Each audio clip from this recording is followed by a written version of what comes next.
नहि कल्याणकृत कश्चित दुर्गती तात गच्छति.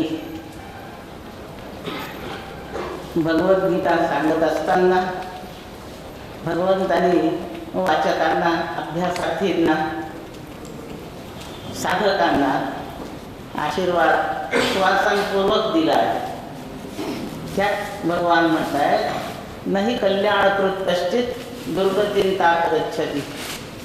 पुण्यकर्म करणारा अधोगतीला कधीही जात नाही. भगवंताची बरीच आश्वासने गीतेमध्ये येतात. त्यातलं मी एक आश्वासन उद्धृत केलं आहे की ह्या अभ्यास वर्गामध्ये नाव नोंदवून उपस्थित राहून 3 दिवसपर्यंत सर्व कार्यक्रमामध्ये विवेचनाचं श्रवण आपण केलं आहे. आपल्या आयुष्याची सर्वात पुण्यप्रद कृती हीच आहे आणि त्यामुळे आपली अधोगतीला जाणारी जर गती असेल तर ती पूर्णपणे आता बंद झाली आहे असं भगवंताच्या वचनाप्रमाणे मी आपणाला सांगते. श्री जयंत यांच्या शब्दामध्ये माझं आचार्य म्हणून मी काही मत व्यक्त करते आहे. आपणा सर्वांमध्ये थोड्या वेळपर्यंत श्री गीतेचं चिंतन करण्याचा मला जो सुयोग प्राप्त झाला त्याचा मला प्रचंड आनंद होत आहे. सगळेच अभ्यासार्थी उत्साहमूर्ती असल्यासारखे आहेत. आपल्या उत्साहाला 2-3 कारण आहेत. त्यातलं एक कारण हा पहिलाच अभ्यास वर्ग आपण करता आहात. त्यात काय असतं याचं कुतूहल आहे म्हणून आनंदित आहात. परमपूज्य डॉक्टर काकांचा 3 दिवसपर्यंत सहस्वास घडणार आहे, घडतो आहे म्हणून आनंद आहे. गीतेबद्दलची काहीच माहिती नाही, त्याची ओळख होणार आहे, एकमेकांच्या भेटी होणार आहेत आणि घर कामामधून 3 दिवस सुट्टी मिळणार आहे. अशामुळे आपणाला खूप उत्साह आनंद आहे. त्याबरोबरचा भाग सोडून द्या. माझ्या मतामध्ये आणखी काय सांगू मी, व्यवस्था खूप चांगली केली. उपलब्ध सुविधांमध्ये आपणाला जेवढ्या सुखसोयी देता आल्या तेवढ्या आयोजकांनी दिल्या आहेत आणि कोणत्याही अभ्यासार्थीची भौतिक सुविधा खूप असाव्यात अशी अपेक्षा नसते. ती अपेक्षा घेऊन आपण आलाही नाहीत. म्हणून माझ्या मते आपणापैकी इथल्या व्यवस्थेतील गैरसोयीची कोणीही तक्रार नोंदवलेली नाही. श्रेय 50-50 आयोजकांना द्यायचं आणि 50मध्ये साधकांना द्यायचं.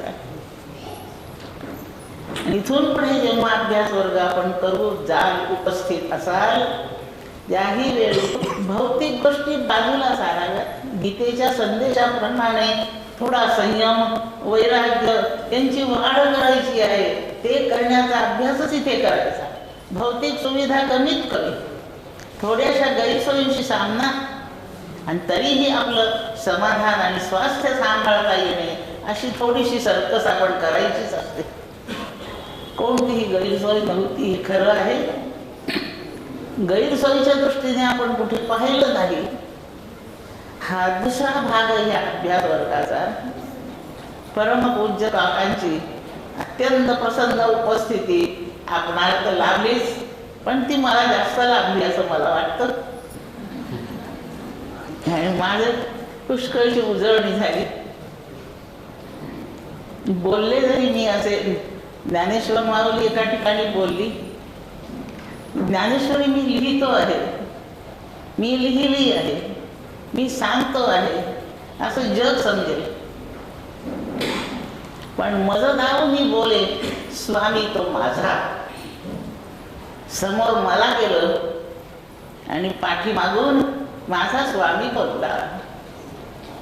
हल्लीच्या सिनेमांमध्ये खूप पूर्वीपासून म्हणा, ते सगळे जे नट नट्या असतात ना ते गायन करतात, गातात. इतकं छान गातात काय विचारता सोय नाही. पण त्यांना दारू मी बोले लता मंगेशकर काय गाताना तोच दिसतो, ती लता मंगेशकर, ती आशा भोसले, ते बाकी नट गायक कोणी समोर दिसत नाही. दिसतो तो तिथला नायक, खरं नायक नायिका जे असतील ते गातात. आणि जे शहाणे आहे त्यांना असं वाटतं बोलावं त्या धरणी वेगळाची, आणि जे शहाणे नसतात, तेवढी सूक्ष्म दृष्टी नसते, त्यांना वाटतं ह्याचा आवाज काय छान आहे, हा किती चांगलं गातो. माझ्या बाबतीत असंच काहीतरी झालेलं आहे. पण तो सिनेमातला नट गाताना दिसतो त्यावेळेला त्याला प्लेबॅक देणारा दिसत नाही. इथे मात्र माझा प्लेबॅक देणारा तुम्हाला दिसला. इतक्या फरकाने या अभ्यासाकडे पहा. आचार्य म्हणून मला खूप सन्मान मिळाला, माझा फार गौरव केला. माझी व्यवस्था करणारे करता हे आयोजक खूप झटले. त्यांना मी या पावसात फार त्रास दिला. तेवढ्या गौरवाला मी योग्य नाही, पण यातून मला त्यांची योग्यता किती उच्च प्रतीची आहे याचा प्रत्यय जरूर आला आहे. एकच करायचं ते डॉक्टर काकांनी करावं, आपण सर्वांनी मिळून करावं. एवढ्या गौरवाला मी कशी पात्र आहे अशी जाणीव मला माझ्या आयुष्यात नव्हती. एवढी माझ्यावर आशीर्वादाने कृपा करावी. आता ह्या माझ्या मनोगतामध्ये मी थोडासा संदेश देऊ इच्छिते. आम्ही लहान होतो, 8-10 वर्ष वयापर्यंत लहान सहान खेळ खेळत होतो. शाळेमध्ये आमचे पुष्कळ मित्र मैत्रिणी वर्गामध्ये 10-10, 12-12 गड्यांनी जमायचं एक खेळ खेळायचा. त्या खेळाचं नाव आहे पान कुंकणी. झाडाचं एक बारीकसं पान तोडून आणायचं. असं सीताफळ, आंबा असं या झाडासारखं मोठं पान नाही, अगदी लहानसं पान एक तोडून आणायचं. गुलाबाच्या फुलामध्ये 5-7 पानं असलेलं एक जे संयुक्त पान असतं त्यातलं ते एक आणायचं. असं लहान पान आणायचं, जमिनीवर ठेवायचं. 2-4 ओंजळी माती त्याच्यावर टाकायची. मातीखाली पान झाकलेलं दबलेलं ठेवायचं. आणि त्याचे की 10 गडी जमले असतील, प्रत्येकाने आपापल्या पाळीने येऊन त्या ढिगावर एक कुंकर मारायची. थोडीशी माती उडून जायची, मग दुसऱ्याने कुंकर, तिसऱ्याने कुंकर. शेवटी एका जणाची कुंकर अशी असायची की ते पान उघडं व्हायचं. ज्या ज्या तोंडून कुंकर मारल्याने पान उघडं झालं त्याचं खूप अभिनंदन करायचं. त्याला सगळ्यांनी असं उचलून वर करायचं. जसं ते शेवटची रन काढणारा किंवा शेवटच्या गड्याला आऊट करणारा, त्याला कसे लोक डोक्यावर उचलून घेतात, असं ते पान ज्याने प्रगट केलं त्याला आम्ही असे उचलून घेतो. खूप पाठ थोपटायची त्याची. प्रत्येक फुंकरीने थोडी थोडी माती दूर झाली. सगळी माती त्याने एकट्याने नाही उडवली. थोडी थोडी माती उडवण्यामध्ये प्रत्येकाची भूमिका आहे, प्रत्येकाचा त्याच्यात सहभाग वाटा आहे. पण पान प्रगट करण्याचं श्रेय त्या एकाला मिळालं. आता 10 गाड्यांनी जरी नाही फुंकर मारली, एकानेच फुंकर मारत राहिलं तरी त्याची कोणती तरी एक फुंकर अशी असेल की त्यांनी सगळी माती बाजूला होऊन पान प्रगट होईल. अभ्यासाची कधी सर्वथा दुष्कर नाही, म्हणून मी माझ्या काही अभ्यासी मिळत असं ज्ञानेश्वर माऊली भगवंताच्या मुखातली वाणी आपल्याला मराठीत ऐकवतायत. भगवान म्हणतायत अभ्यासाने तू माझ्यापर्यंत ये. त्याच्यावरची ओवी आहे ती माझ्या काही अभ्यासे मिळत. श्रीमद भगवद्गीता आपल्याला गुरुदेवांनी अन्य ग्रंथ सुचवला असेल तर तो रोज थोडा थोडा वाचायचा, रोज थोडं थोडं चिंतन करायचं. प्रत्येक दिवसाच्या त्या चिंतनाने चित्तावरचा मळ थोडासा उडून जाईल. करता करता आपल्या जीवनात एक दिवस असा येईल की त्या दिवसाच्या चिंतनाने चित्तावरचा सगळाच मल निघून जाईल आणि सर्व मल निघून गेल्यानंतर ज्ञान प्रकाश प्रकट होईल. वारंवार तीच ती गोष्ट चिकाटीने न थकता न कंटाळता सतत करीतच राहणे, श्रद्धेने करीत राहणे, याला अभ्यास म्हणतात. पान फुंकणीचा खेळ आम्हाला अभ्यास शिकवित होता. रोज करायला चुकू नये, करताना थकू नये आणि पान प्रकट झाल्याचा मोठासा काही अहंकार करू नये. कारण अभ्यास केल्यावर सहज मिळणारं ते फळ आहे. आणि म्हणून परमार्थाचा अभ्यास, ग्रंथांचा अभ्यास वारंवार तेच ते केलं असताना चित्त शुद्ध होत राहील, बुद्धी प्रगल्भ होत राहील आणि करता करता एक दिवस आपल्या चित्तातला चैतन्य, प्रकाश, परमात्मा, ज्ञान हे प्रकटच होतील. याप्रमाणे हा श्रीमद भगवद्गीतेबद्दलचा फार महत्वाचा आणि रम्य असा संदेश आहे. तेवढा आपणासमोर मी तो मांडला आहे. त्या फुंकणी, पान फुंकणी, माती उडवायची, फुंकर मारायची, तेव्हा मला कळत नव्हतं की देवाचं नाव घ्यावून फुंकर मारावी. पण आपणाला मी त्या पान फुंकणीच्या खेळातली आता दुरुस्ती सांगते. मोठी झाल्यावर रोजच्या चिंतनाला बसताना भगवंत आपल्याला जो इष्ट असेल तो त्याला वंदन करावं. ज्या गुरुदेवाने आपल्याला असा उपदेश दिला आहे की हे कर, त्या गुरुदेवांना वंदन करावं आणि नंतर अभ्यासाला प्रारंभ करावा. करून सद्गुरू स्मरण. 6व्या अध्यायात ज्ञानेश्वर माऊली ध्यान करण्याची प्रक्रिया सांगते. शुचिर्भूत व्हावं, बाह्यमळ तीर्थे बाह्यमळ क्षाळे आणि कर्मे अंतरंग उजळे. कर्माच्या द्वारे विहित कर्माचरणाने अंतरंगाचा मळ जातो आणि तीर्थाने म्हणजे जलाने शरीरावरचा बाह्यमळ जातो. ध्यानाचा अभ्यास सांगतायत ज्ञानेश्वर महाराज. स्नान करावं, शुचिर्भूत व्हावं. तापाला फार स्नान नाही करता येत, भगवत स्मरण करावं. जलस्नान, सूर्यस्नान, वायुस्नान, भस्म स्नान, मंत्र स्नान, कोणतं तरी एक स्नान करावं. आता भस्म लावण्याची तर काही फारशी माहिती कोणाला नसेल, पण पावडर लावून घेण्याची माहिती आहे ना सगळ्यांना. कसं फ्रेश वाटतं थोडंसं थोडं. भस्म स्नान यज्ञामधलं असतं भस्म.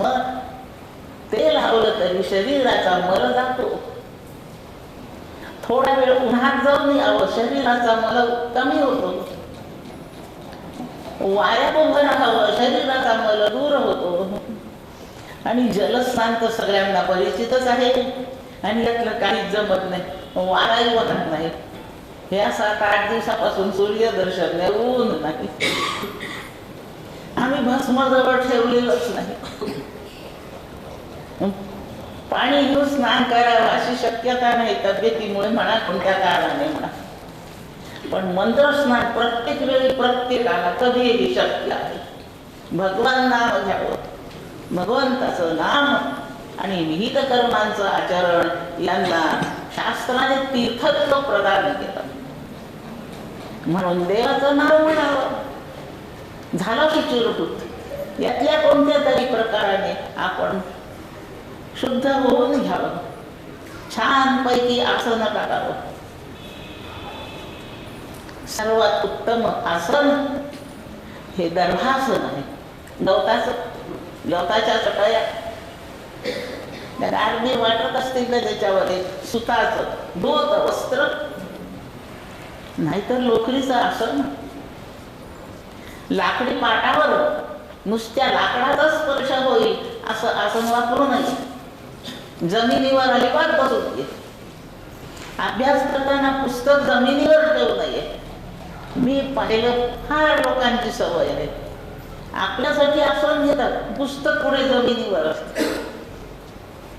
जे पुस्तक मस्तकी धारण करण्याचं आहे त्याला आपण उच्चासनावर बसून खाली ठेवावं. विद्या नाही येत. आता तो विद्येचा अपमान वगैरे सोडून द्या, पण ही भूमी ऊर्जा शोषण करण्यात अत्यंत प्रवीण. आपल्या शरीरातली सर्व वस्तूंमधली ऊर्जा जमीन घेत असते, सतत घेत असते. आणि तिची ऊर्जा स्वीकारण्याची ताकद इतकी प्रचंड आहे. आपल्याला विजेचे शाप बसू नये म्हणून आर्थिंगची व्यवस्था असते. त्या सर्किट मधली एक तार जमिनीत गाडायची. अधिकची ऊर्जा असेल तर जमीन घेते. घरोघरची, सगळ्या कारखान्यात कुठं कुठलीही ऊर्जा, वीज किती शोषण करते, ऊर्जा निघून जाते, शरीराची जाते. म्हणून आसनावर बसा. ग्रंथामध्ये काही एक बल आहे, एक ताकद आहे. ग्रंथ देवता असतो, त्याला उच्चासनावर ठेवावं, विद्या म्हणून वर ठेवावं, त्याची ऊर्जा आपल्याला लाभावी म्हणून ठेवावं. ग्रंथ मस्तकी धारण करावं. श्रीमद भागवत सप्ताह झाल्यानंतर किंवा भागवताच्या प्रारंभी ग्रंथ मिरवून आणावा. तो रथातून गाडीत मिरवण्यापेक्षा मस्तकी धारण करून यायचं असतं. तेव्हा मी अभ्यासाचं वर्णन सांगते. ग्रंथाला आसन द्यावं, त्याच्यावर ग्रंथ ठेवावा. जेव्हा ध्यान करतो तेव्हा ग्रंथ नसेल, आपल्या आसनाची व्यवस्था करावी. आणि स्थिरम सुखम आसनम असा योगामधल्या सूत्राचा अर्थ होतो. आणि तो म्हणजे स्थिर आपलं शरीर राहील अशा प्रकारची बैठक मांडावी. आणि ते बसलं तसं बसलं असताना सुख होईल असं बसावं. छान पद्मासन जमत असेल, आनंद वाटत असेल, 2-2, 4-4 तास तसं बसता येत असेल तर पद्मासन. नसेल तर साधी मांडी, दोन्ही पायांची मांडी घालावी. कळ लागत असेल तर एक मांडी घालावी. गुडघे उभे ठेवावे. तसं जमत नसेल तर एक पाय पसरावा, लांब करावा. लागले दोन्ही पाय पसरावे. खाली बसता येत नसेल तर खुर्चीवर बसावं. अंगाला मुंग्या येत असतील तर गादीवर बसावं. पण जेवढे काही 5 मिनिट, 15 मिनिट, तास, 2 तास बसायचं, स्थिर असलं पाहिजे. जे पोस्चर आपण मिळवलं त्या पोस्चरमध्ये काही काळ स्थिर, नाही हालचाल म्हणजे नाही. आणि त्यात सुख झालं पाहिजे. पायाला मुंग्या येऊ नये, कळ लागू नये, पाय आकडू नये. किती सुखाचं, किती सोयीचं, दयापूर्ण होऊन पतंजली ऋषी सांगता आहेत, सुखम स्थिरम आसनम. सर्वात उत्तम काही असेल, शरीरातली सगळी ऊर्जा ध्यानाच्या प्रक्रियेमध्ये आपल्या अंतःकरणाला शुद्ध करणार नाही. या व्यवस्थेसाठी मेरुदंड हा पूर्ण व्हर्टिकल असलाच पाहिजे. यासाठी जसं बसता येईल तसं पाठीला कळला ते टेकून बसा, पण स्थिर बसा, एवढा आग्रह आहे. आणि इतकं सगळं बाह्य जमवलं, आता अंतःकरणाचं काय जमवायचं नाही. थोडा वेळ पर्यंत मी आता देहाचं कौतुक बंद करतो. 2 मिनिट का बघ, नाही चहा पिणार, डास चावला तर नाही खावणार, कोणी हाक मारली तर डोळे उघडून नाही पाहणार, काहीतरी पडलं तर पटकन उठून नाही थांबणार. 2 मिनिट, 5 मिनिट आपल्या अंतःकरणाचा जय करून बसावं. 1 मिनिट बसा.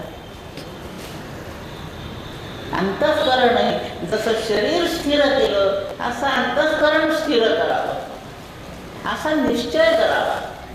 आणि तेवढं झाल्यानंतर त्या आसनावर जाण्याच्या आधीच तो क्रम चुकला माझा थोडा, आसनावर जाऊन बसण्याच्या आधी आपल्या इष्ट देवतेला वंदन करून निघावं. आता असं घालून बसल्यानंतर आता अंतःकरण आपण आपल्या ध्येयाकडे नेणार आहोत. त्याच्यापूर्वी करून सद्गुरू स्मरण उपासी. आता सद्गुरूंचं स्मरण करावं आणि सगळे विचार बंद करावे. चिंतन काय करायचं, आता कशाचं करायचं चिंतन? चिंतनाचा सुरुवातीचा विषय जे माझं ते मी नाही, हे ते चिंतन. ऐकलं ना?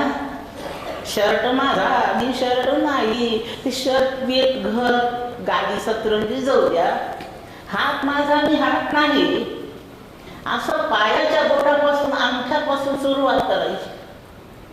त्या पावलात तो जो अंगठा आहे, दोन्ही पावलांवर तो माझा अंगठा आहे म्हणून मी अंगठा नाही. ती बोटे उरलेली ते मी, माझी आहेत, मी नाही. पावलाचा वरचा भाग, घोट्याचा भाग, पोटऱ्या, गुडघे, मांड्या, कमर, पायापासून प्रारंभ करायचा. ध्यान चाललंय, आणि पायापासून प्रारंभ करून ह्या अवयवांमधलं, शरीरामधलं हे सगळं माझं, हे मी नाही, हे चिंतन करण्याचा प्राथमिक भाग झाला. असं मस्तकापर्यंत ते हृदय मी नाही, तो मेंदू मी नाही, हे सगळे माझे. असं करीत करीत देहामधून मन काढून घ्यायचं. लागतो का 2-4 मिनिट वेळ? देहातून मन काढून घेतल्यानंतर आता देवतेत मन घाला, गुरुमध्ये घाला, प्रकाशात घाला, वायू म्हणजे श्वासोच्छ्वासात घाला. कुठेतरी आता एक मुद्दा निवडून त्याच्यावर स्थिर व्हा. प्रकाशा ज्योतीवर, वायू म्हणजे प्राणावर, श्वासोच्छ्वासावर,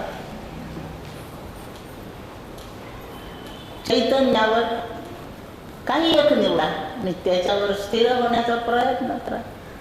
पहिल्या दिवशी नाही स्थिर होणार, दुसऱ्या दिवशी एवढं सगळं पुन्हा, तिसऱ्या दिवशी एवढं सगळं पुन्हा.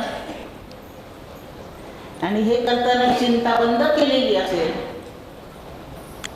कशाची इच्छा काम जर आतमध्ये खवळलेला नसेल, तर श्वासोच्छ्वासाची गती अत्यंत नियमित राहते. ही नियमित राहत नसेल तर हे सगळं चिंतन करण्याच्या पूर्वी प्राणायामाचा अभ्यास करा. पण श्वासोच्छ्वास असा नियमित चालला पाहिजे. भाते असतात तसा नको श्वासोच्छ्वास चालायला. इतकं ज्याला करता येतो तो ध्यानाभ्यास, ध्यानाला अभ्यास म्हणतात. कारण ते फार वेळा पुन्हा पुन्हा तेच करावं लागतं. एवढं सगळं ज्यांना जमलं, सुस्थिर झाले, त्यांना मी सगळ्यात महत्त्वाचा मुद्दा जिथे एकाग्र करायचं चित्त, तो विषय म्हणजे ब्रह्मवस्तूचा अर्थ गुरुदेवांनी सांगितला. ब्रह्माचा काय अर्थ आहे? ब्रह्माचा अर्थ म्हणजे ब्रह्मानुभव हाच. खरं ध्यान त्याचंच आहे. ते कृष्णमूर्तीचं किंवा एखाद्या दिव्याच्या ज्योतीचं हा अभ्यासाचा प्रारंभ करण्याचा ध्यान विषय आहे. पण मुख्य ध्यान करायचं आहे ब्रह्मवस्तूचं, आनंदाचं, म्हणजे आपल्या स्वरूपाचं. इथपर्यंत आपली स्थिती गेली पाहिजे. स्वामी विवेकानंदांना असं ध्यान जमत होतं. त्यांनी ठरवावं मी आता ध्यान करतो, बसावं की ध्यान लागलंच. पूर्वीची सगळी तयारी आधी झालेली होती, अशी आपली होईल. भगवद्गीतेचा अध्याय 6वा ध्यान योग, त्याचं नाव आहे अभ्यास योग. ध्यानात ती प्रक्रिया शरीर शुद्धीपुरती नाहीये, शरीराच्या स्वास्थ्यापुरती नाही, ती आरोग्यापुरती नाहीये, ती ब्रह्मानुभवासाठी आहे. असं जे ध्यान, श्रवण, मनन, निदिध्यासन आणि साक्षात्कार, त्यात निदिध्यासन ज्ञानमार्गात म्हणतात, योगामध्ये त्याला ध्यान म्हणतात आणि भक्तीमध्ये त्याला अनुसंधान म्हणतात. एकच प्रक्रिया. भक्ती करणारा एकाग्र होतो तेव्हा म्हणायचं त्याचं अनुसंधान चांगलं आहे. प्राणायामादिक करून जो अष्टांग योगाच्या अभ्यासात लागला आहे तो एकाग्र होतो तेव्हा त्याला तो ध्यान करतो म्हणतात. आणि ज्ञानाभ्यास, श्रवण, मनन, चिंतनादिकांनी जो स्थिर होतो एखाद्या मुद्द्यावर तेव्हा त्याला म्हणतात निदिध्यासन जमलं आहे. 3 पैकी काही आपण भक्त असाल चालेल, आपण ध्यानयोगी असाल चालेल, आपण ज्ञानयोगी असाल चालेल. चित्त एकाग्र करणे मुद्दा समानाचा. आणि तेवढ्यासाठी इतक्या प्रक्रिया कराव्यात. वारंवार करा, वारंवार करा. 3 दिवसाचा अभ्यास ब्रह्मानुभवासाठी सर्वांना पुरेसा नाही, एखाद्याला असेल तर आपल्याला ते जमणार नाही असं कधी म्हणू नका. अभ्यासाची कधी सर्वथा दुष्कर नाही. अशी कोणतीही वस्तू नाही की जी अभ्यास केल्याने मिळत नाही, असं माऊली म्हणते. साधूंनी बचनाग खाती तोळा तोळा आणि का ते डोळा न देखावे. बचनाग एक वनस्पती आहे, अत्यंत विषारी, फार फार विषारी. असं थोडसा जरी जिभेला स्पर्श झाला तरी माणूस मृतच होतो. पण त्या विषाची जी नशा असते, असं नशेची हौस असणारे, आवड असणारे त्या बचनागाचा जिभेला स्पर्श करतातच. असं पटकन टेकवून हातात, दुसऱ्या दिवशी थोडा जास्त वेळ ते बोट टेकवून ठेवतात. तिसऱ्या दिवशी आणखी, आणि करता करता बचनाक तो तोळा तोळा म्हणजे 10-11 ग्रॅम बचनाक ते रोज पचवतात. एवढे अवघड विष ते पचवतात. त्यांनी रोज थोडं थोडं करून करून एवढं बचनाक विष खायची सवय केली. साधूनी सर्व धरतील हाती आणि कापती देखून या. साप तिकडे दिसला तरी इथे कापर भरतो, पण त्याचा साप धरण्याचा, सापाशी खेळण्याचा अभ्यास करणारे, अभ्यास करून साधूनी म्हणजे अभ्यास करून तो विषारी सर्प हातात धरून खेळतात. एवढं हे शक्य आहे. आणि म्हणून पांडुरंग मिळवायचा असेल ना अभ्यासही मिळव, अभ्यास कर. हातात न सापडणारा देव हातात सापडतो. काय ती तुकोबांची ओळ आहे आता करून अभ्यासाबद्दलची ओळ ह्याच अभंगातली. जर आठवली पुन्हा तर सांगेन. असाध्य ते साध्य करीता साय असं कारण अभ्यास तुका म्हणे. तुकोबा म्हणताय अभ्यास करत असताना सहज गतीने यथासमय ते सामर्थ्य आपल्याजवळ येतं. म्हणून ब्रह्मचिंतनाचा, ब्रह्माभ्यासाचा आपण अवलंब करावा. आपल्या प्रत्येकाला ते येईलच. आपल्याला मिळालेलं अपयश हा काही वाईट प्रकार नाहीये. Low aim is a crime. म्हणजे आपला आदर्श हलक्या दर्जाचं ठेवावं, याच्यात आपला अपराध आहे. म्हणून मी ब्रह्मानुभव या जन्मात घेईन, उच्च ध्येयाने प्रेरित व्हा.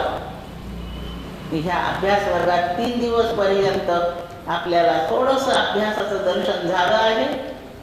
पुन्हा पुन्हा करा. गृहपाठ म्हणून अभ्यास करावा. एवढी पुस्तिका आहे, त्याचं मी सांगितलं, ही वाचा, दुसरं वाचा. पण फार ग्रंथांचं वाचन करू नये असं मी अनुभवाने सांगते. त्यांनी लिहिलं वाच, यांनी लिहिलं वाच. त्यांचं लिखाण वाईट आहे असं नाही माझं म्हणणं. आपल्याला एका ग्रंथाची ओळख झाली की त्यावर अभ्यास करावा. मी कोणता ग्रंथ वाचू हे मला समजत नाहीये. मी माझ्या गुरूंना विचारेन मी काय वाचू. भारावर ग्रंथ नका वाचू. हा आईने लिहिला, तो काकीने लिहिला, हा भावाने लिहिला, हा मी लिहिला, तो त्यांनी लिहिला. नाही, हे सगळ्यांनी चांगलं लिहिलंय. माझ्या अभ्यासाला इतकं नको. एक मुद्दा, अद्वैत तत्वज्ञान असं आपला अभ्यासाचा मार्ग. आपण अद्वैती विचाराचे लोक आहोत.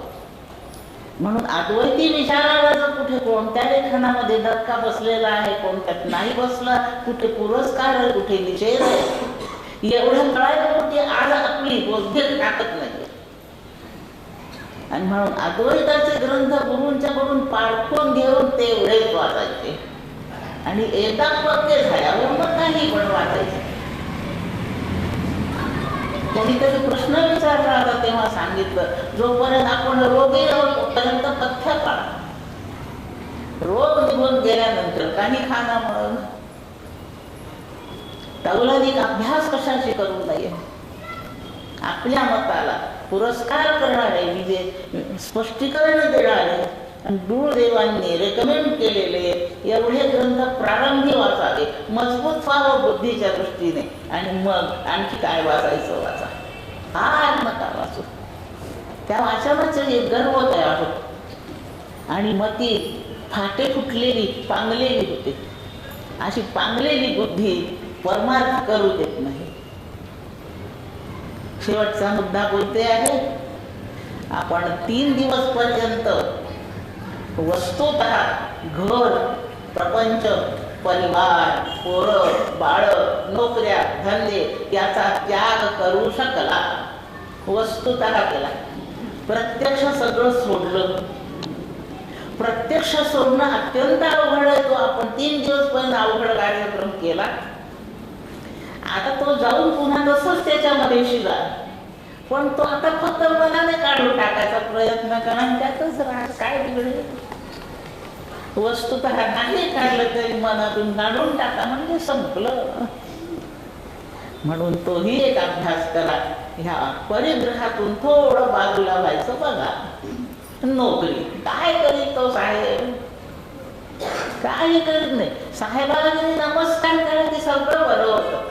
आपण नमस्कार नाही करीत. या दुष्टाला कोणी हात जोडायचे, अहो दुर्जनम प्रथम वंदे. काकांना नाही गेलं तर चालेल, पहिलं त्याला सज्जनम तदनंतर. पहिलं साहेबाला नमस्कार करा, दुसरा काकांना करा. कोणालाही नमस्कार केला तर प्रणामांतम सदांकोपहा. त्याच्यात जे सौजन्य आहे ते आपल्या नमस्काराने जागं होतं. अरे यांनी मला नमस्कार केला, मी आता याच्यावर काकांना नाही बनवत, असं त्याचं सौजन्य जागं होतं. म्हणजे नोकरी धंदे साहेब यांना थोडा वेळ बाजूला करा आणि एकदा असं धैर्याने अभ्यासाला लागून घ्या. 3 दिवस अभ्यास करून आपल्याला त्याचा अनुभव आहे. आपला मी त्याबाबत गौरव करते, कौतुक पण करते आणि तसं आपण करू शकावं यासाठी शुभेच्छा देते. परमपूज्य काकांच्या सोबतीने थोडाफार अभ्यास करून मला भगवद्गीतेच्या विषयी काही विचार आपणापुढे मांडता आले. आपल्याला काहीच माहित नाही गीतेचं असं समजून मी आपणाशी बोलले. सर्वस्व मलाच माहित आहे असं मी गृहीत धरलं. पण इथे आल्यावर मला कळलं मी भगवद्गीता बोलते आणि ते आयोजक आणि साधक मंडळी भगवद्गीता जगतायत. एवढा संदेश आपणाकडून मी घेते आणि ते जगण्याचा प्रयत्न मी आपल्याच प्रेरणेने करण्याचा प्रयत्न करते. परमपूज्य काका माझ्यासाठी खूप दयावंत आहे, असा माझा आजपर्यंतचा अनुभव आहे.